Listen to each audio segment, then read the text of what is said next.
समस्त भगवत भक्तों को जय जय सीताराम।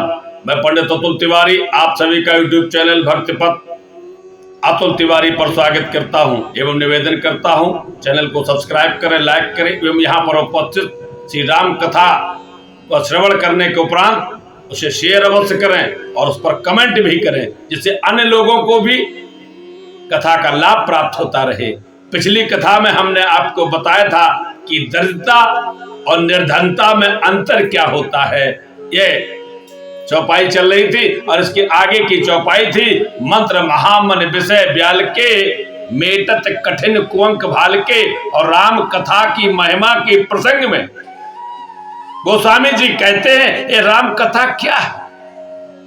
ये राम कथा मंत्र महामन विषय ब्याल की, ये विषय रूपी जो सर्प है, कामनाएं, ये विषय वासनाएं जो है ना संसार की, तो विषय रूपी सांप का जहर उतारने के लिए मंत्र महामणि, ये मंत्र रूपी महामणि है, क्योंकि यदि मणि हो तो मणि से जहर उतर जाता है।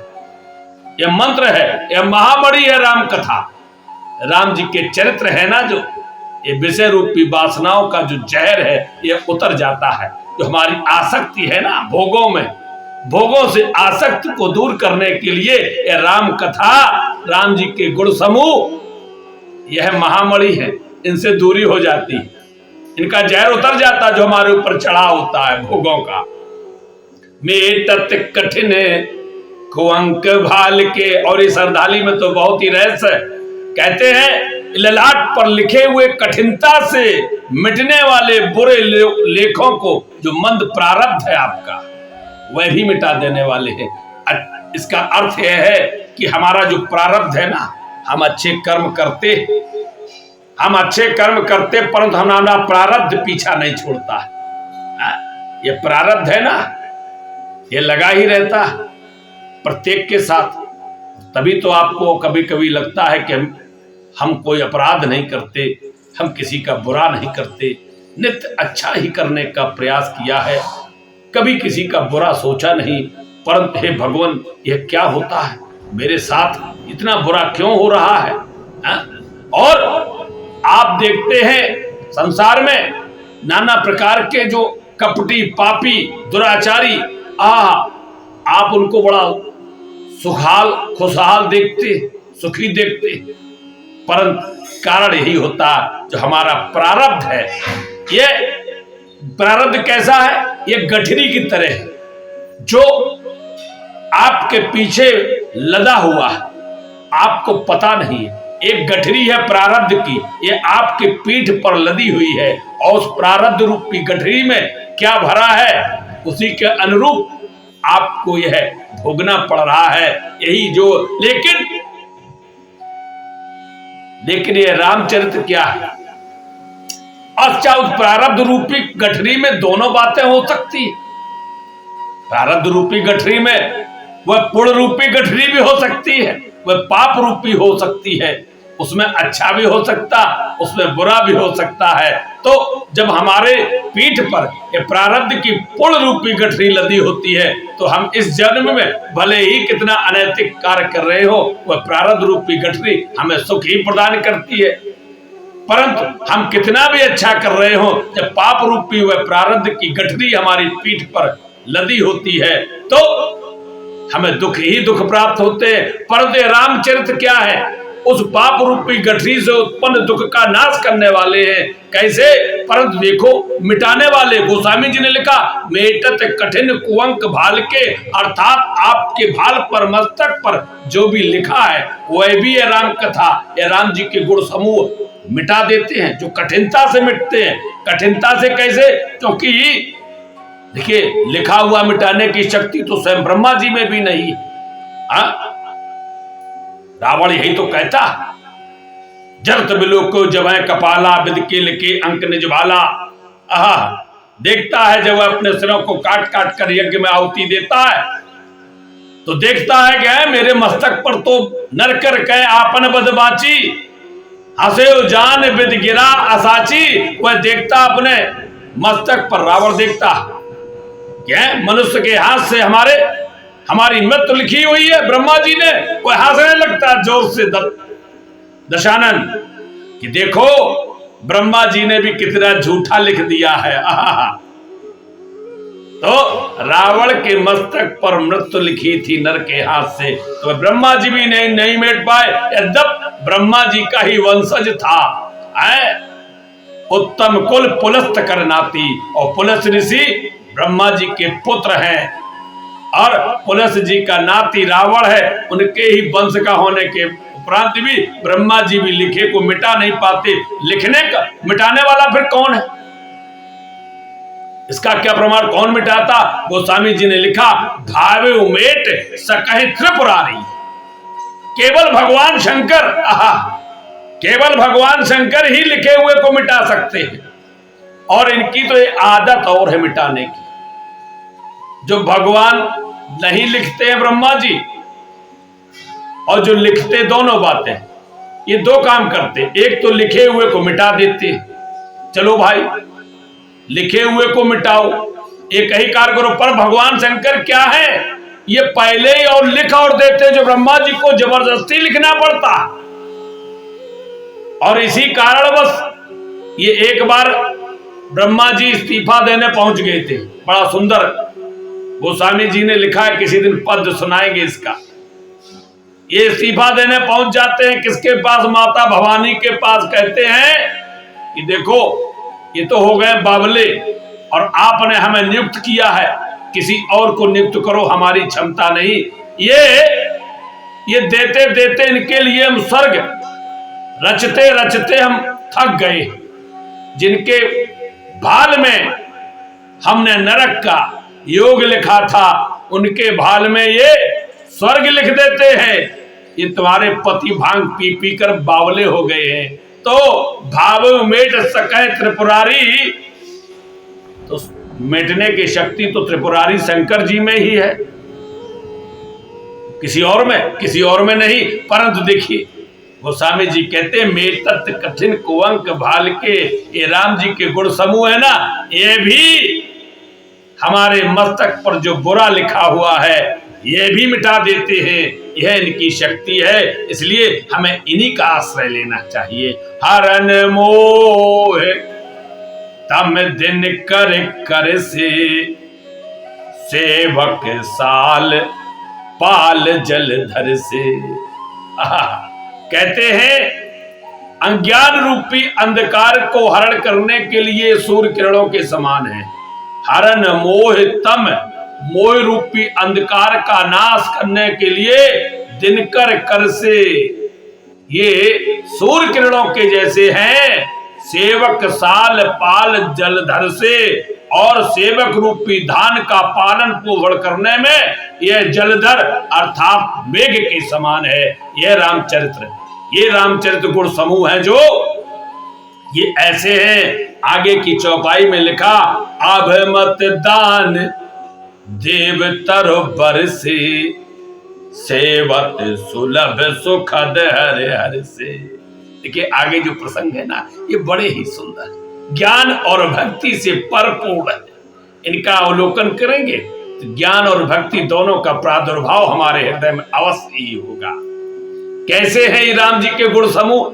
अभिमत दान देव तर बरसे, मनोवांछित फल देने वाले, मनोवांछित वस्तु देने में, आपकी जो कामना वह पूर्ण करने में ये कल्प वृक्ष जैसे श्रेष्ठ, कल्प वृक्ष जैसे है श्री राम जी के गुण समूह। सेवत सुलभ सुखद हर हर से, और यदि यह कैसे सेवा करने में, कैसे हर हर के समान सुलभ और सुख देने वाले, ये राम जी के गुण समूह भगवान शंकर और भगवान विष्णु के समान सुखद हैं, सुलभ हैं। सुलभ कौन है? हरि, हर से। भगवान शंकर और भगवान विष्णु ये सुखद भी हैं और सुलभ भी हैं। जब भी पुकारो ये चले ही आते हैं, और आपको आपका मनोवांछित फल दे देते हैं। ऐसे ही ये इनके ही समान राम जी के गुण समूह हैं। तो क्यों ना हम राम जी के गुण समूहों का ही गान करें, जब ये भगवान शंकर विष्णु के समान है ही। हमें इन्हीं का नित्य गान करते रहना चाहिए। और राम कथा की महिमा में और क्या है, सुकब शरद नभ मन उडगन से, राम भगत जन जीवन धन से। ये सुकब रूपी शरद ऋतु के मन रूपी अंधकार का, ये सुकब रूपी शरद ऋतु के मन रूपी आकाश को सुशोभित करने के लिए तारागढ़ के समान है। अर्थात ये कब रूपी जो शरद ऋतु है उसके मन रूपी आकाश में ये राम कथा क्या है, तारा है।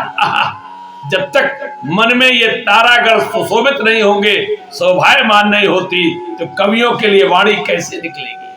कवियों की वाणी के लिए राम जी के गुण समूह है ये राम कथा योजना, ये तारागढ़ के समान है। और क्या है, राम भगत नभ जन जीवन धन से।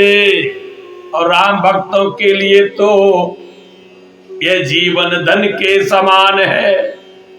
राम भक्तों के लिए तो ये जीवन धन ही है। कारण राम भक्तों के लिए और किसका सहारा है, राम भक्त तो भगवान के सहारे ही रहते हैं। और भगवान का सहारा कहां मिलेगा, ये राम कथा राम भक्ति को जागृत करने वाली है। जब तक हम राम जी के गुण समूहों का गान नहीं करेंगे, उनका ध्यान नहीं करेंगे, तो हमारा जीवन धन तो यही है। राम भक्त राम जी के गुण समूहों के सहारे ही पूरा जीवन व्यतीत कर देते हैं, इसलिए उनके लिए यही जीवन धन है और कोई धन नहीं है।